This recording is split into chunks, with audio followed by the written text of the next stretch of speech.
All right, so today we got a pretty fun topic. We're going to be talking about why 30-round magazines. I mean, games, all the sweaty players, all the professional players, they're using like 60 and 100-round drums. Oh, come on. Dude, I hate my life. I cannot believe this guy just rechalled. Jumped up front. Oh, the boss. Oh my god.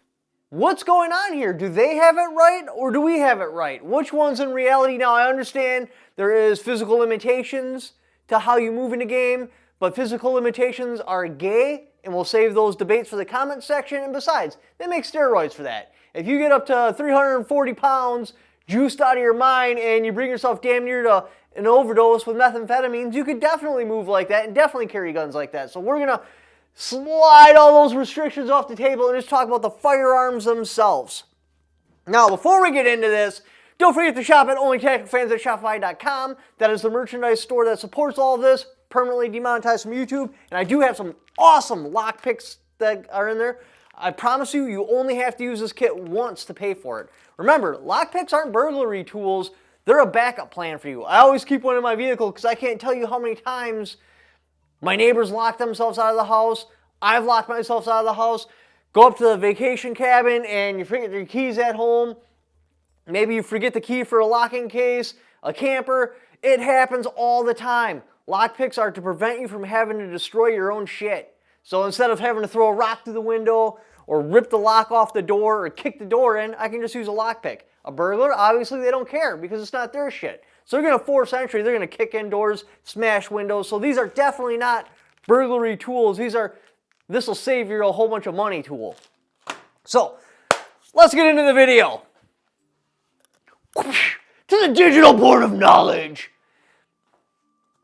So, why 30-round magazines? Worldwide, the standard is 30 rounds. But then video games, they'll always be like 50 rounds, 60 rounds, 100 rounds. Those sweaty professional players, they always go with the higher capacity magazines. Why? What is the advantage with going with a higher capacity magazine, and why don't we do that in real life?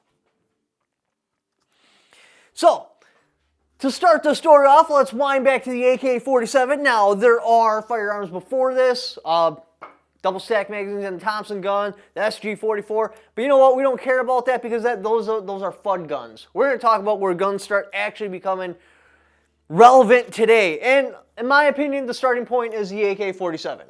That was a legendary firearm, came out with 30-round magazine.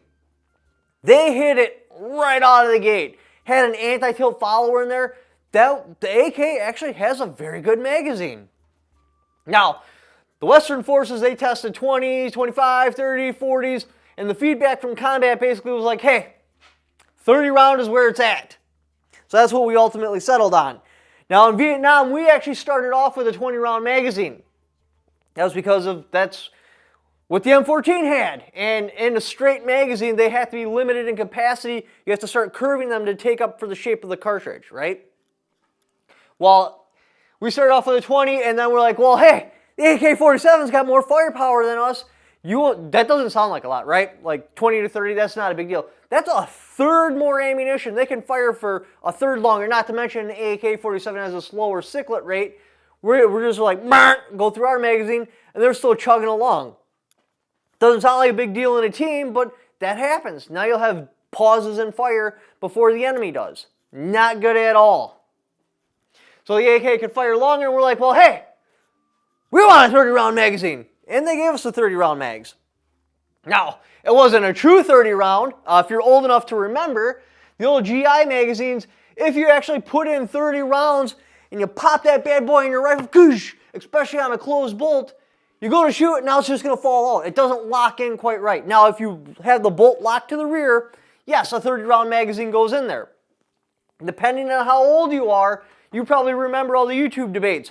I run 28, I run 29, nobody ran 30s because that was a problem. You had to have your bolt locked back to do that. Now, the PMAG changed this.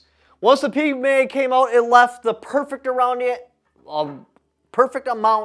to be able to put in all 30 rounds. Because with the GI mags at 29, it worked good. At 30, it was tight up against the lips, so you could start bending lips, Remember, the biggest problem with the AR-15s before the PMAG was the magazine. That was the weak link in the whole design. The magazines would get messed up. They'd be overloaded, so then you'd have them fall out. They'd overload them and bend the feed lip, so then they'd double feed into the rifles. They didn't have anti-tilt followers, so then the bullet would nosedive and then pop up and it'd shoot out 2 rounds into the chamber, or sometimes it'd flip around backwards. You had all types of problems with those old GI magazines. The magazine was a huge issue. The magazine's very important for the rifle. So, again, we went to 30s with like the M16A2, but it wasn't actually a 30. You could only put 28 or 29 rounds in it. Now, the 30 is the standard for battle rifles, assault rifles, call them what you want to call them, the modern, awesome, American Patriot, woo, sending firearm. But that does not go across all platforms. That's only for rifles. Each platform has its own sweet spot. For rifles, it happens to be 30 rounds. For shotguns, it happens to be 8 rounds. Once you get over 8 rounds, the maneuverability takes a shit. Now you got a long tube in front of you, or you have a really long barrel that the shotgun gets real front heavy. 8 is about the sweet spot. Some people will even go 5, but typically, like in combat weapons, and that's what we're talking about because we like those kind of weapons. We're not into deer hunting here. We're into kicking ass. Anyways, so 8 rounds is pretty much the sweet spot with shotguns. With handguns, it's 10 to 17. You try to put a 30-round magazine in a handgun, and they make them. They got the 33-round happy stick for Glock. That is not fun to shoot. It's just not fun at all. Yeah, you throw a giggle switch on there, it's a little fun, or an FRT, but the practicality is just gone. And it's the same thing with large capacity magazines and rifles, or going with a longer tube in a shotgun. Now, let's bring this to why we're not going to bigger magazines. Now, there's other reasons in the past. Reliability was a big one. The bigger the magazine is, the less reliable it is. Usually they made them out of plastic. Usually when you think drum mag, you're thinking of they call them the nut sack or the monkey nuts. Made out of plastic. They smash easy. You go down prone, boom, smashes it. Gets caught in the doorway, boom, smashes it.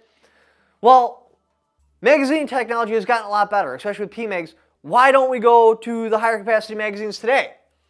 Honestly, drones, that's what's killing it. Like right now in Ukraine, typically, your standard small arms is only doing about 4 to 5% of casualties on the battlefield.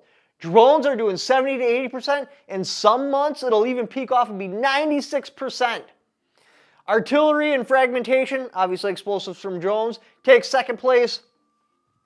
So what's more important here? Volume of fire or maneuverability? Right now, you have anti-drone ammunition. What's happening is the soldiers are having one of their magazines being an anti-drone ammunition. So someone's like, drone inbound! Boom! You hit the ejection on your anti-personnel magazine or your standard ammunition. That bad boy hits the dirt, pop in your drone magazine, and you start firing at it. Now, if you're in a trench and there's mud or you're in the back of a vehicle, that magazine can be gone. You step on that bad boy with a muddy boot or it falls out of the back of the truck and it's just gone. 30-round magazine, you don't lose that much ammunition. So when you switch over to your drone ammo, yeah, you're still losing ammunition, but it's not quite that much. Can you imagine if you had a 50 or 100-round drum and you drop that bad boy? There goes between, what, 25 to 50% of your ammunition? I actually broke that down. So your standard combat loadout is 210 rounds. Some people go more, some people go less, but that's standard across the board. That's typically what people recommend. That is 7 30-round magazines. We're going to pretend one of these is a drone magazine. So a drone comes in, you've just taken 60 rounds out of there. Now, if this was a beta mag or a drum mag, that's a whole lot more. For example, drop one 30-round magazine, that's 14.3% of your ammunition you just lost. So if you can't recover that magazine, 14.3. Now you also have your drone magazine, so if you count that as well, because it's not an anti-personnel, you didn't lose the ammo. And that could definitely take on people, but it is not ideal. Now you're up to like 30% of your ammunition with one drone coming in. Should you drop or damage a 100 round, that's 47.6% of your ammunition. And there's always a possibility you have 2 bad drum mags. That can mean all your ammunition is unusable. A 50 round drum, 24% of your ammo. One big mag, that can bring down a fight. So I run one drum magazine dry, I pop the other one, and the other one's broken. I'm done. I can pull them out of there and single feed them in. Now, same thing with the 30 round magazine. I have 7 of them. That's 6 on me, 1 in the gun. Boom, I drain that one out, drop it, come to the next one. That one immediately still malfunctioning. Double feeds or whatever. Bam, drop that one out, strip it out, clear the gun, pop it in. So now I went from 7 to 5. 5 is still a decent number for 30 round magazines. Imagine that same thing happening with a 100 round drum. Empty that drum out, next one goes in, that one's garbage. What do? It's game over. Or you go to put that one in and it drops and just breaks into a million pieces, or it falls face first into mud. That happens. Do you want that many eggs in one basket? Probably not. So you got volume of fire versus mobility. And with drones, yeah, you want to stay mobile. Drones have changed the face of the battlefield. The next thing is, all right, so you're this 340-pound steroid junkie that's near a methamphetamine overdose. Yeah, you're fast. You can carry these heavy magazines, but you know what? You can be even faster with a lighter magazine. Your swing rate of the gun's going to be quicker. You're going to be able to maneuver quicker, slide through smaller places. There isn't very many advantages to a drum mag. Now, a machine gunner in the squad, that's a different story. He can take belts, he can take drums. We make exceptions for them because there's a bunch of riflemen backing them up.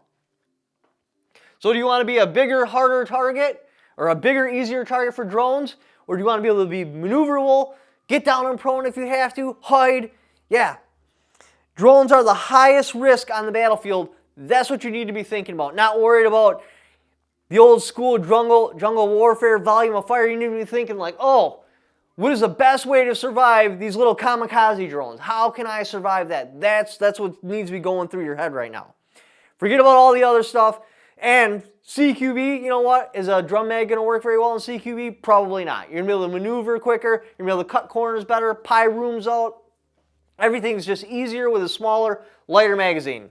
So even today, with all your modern technology, 30 round magazines still win. It has enough firepower to win the fight. It's reliable enough because you don't have to overdo springs. It's light enough to where where you can move fast. If you have a malfunction, it doesn't have that much ammunition in it, so you can just strip it away and drop it. You don't have to try to save that one. You can just, you know what, dead issue, moving on. So historically, yes, because of reliability, weight, stuff like that, that pretty much made 30 rounds a sweet spot. But now we have newer technology where we could advance to like maybe even 60 rounds. But that's a whole lot of eggs in one basket. And drones basically took that desire, that ability away. We no longer really need to concentrate on volume of fire. Now we need to concentrate on drone defense. So, final takeaway here. Games are fun. War isn't. They came up with 30 rounds. It's not some random number. This was developed through blood, sweat, and tears. We trial and error. 30 rounds is still king and will likely always remain king for the reasons I gave you. So, I hope that explained to you why we don't go to those bigger magazines. And again, there is the exception of machine gunners. They can have belts. They can have drum magazines. That works for them, but that's one person. Well, you'd have 2 machine guns talking, then burp, burp, burp. But that's totally different. We're talking about your standard infantry grunt. 30 round magazines is still king. It's another big reason why the XM7 is probably going to be short-lived. Because you're going down to a 20. Do they run a 25? Either way, doesn't matter. The point is, 30 round magazine is king. It will probably remain king forever until we go to like 40 watt plasma rifles and stuff like that. Until that point, we're probably going to stay at 30 rounds. Anyways, hope you guys found this video entertaining, maybe even a little bit educational. If you'd like to help support the channel, don't forget to shop at OnlyTacticalFans at Shopify.com. But you can also support the channel without spending any extra money. And you can do that by clicking on that Amazon affiliate link. Just by clicking on that link, even if you don't buy what it's for, just clicking on it and doing the Amazon shopping you were already going to do anyway, I'll kick back for it because you came there off my channel. Thank you for watching. Don't forget to subscribe.